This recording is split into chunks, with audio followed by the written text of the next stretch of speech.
Let me ask, I mean, the more valuable, this is, I mean, is it the more attractive it is to thieves? I mean, are they, doing I know electronics have been big, cars have been big, but, is there more of a strategy here, or is it just a straight line like, "Hey, grab and dash" type thing? Yeah, so sometimes it has to do with value, sometimes it has to do with what's going on. Again, this is why we always say they're really good at figuring out what they need to steal and when they need to steal it, right? Right. So last year, sometimes we understand why a commodity pops, sometimes we don't. Last year, as an example, the hot commodities were appliances like refrigerators and then vacuums.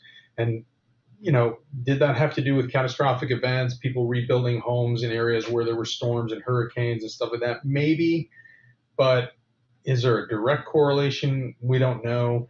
Metals really are a subcategory of the building materials category that we actually refer to when we talk about cargo theft. Metals have always been a targeted commodity. Throughout my career, I've seen metal theft go up and down through the cargo theft world.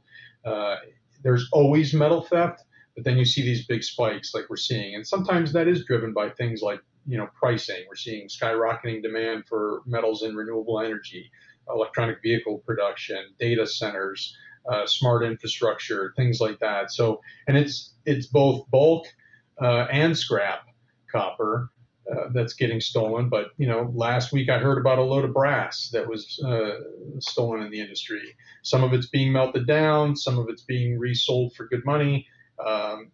We've all heard about the catalytic converters being targeted.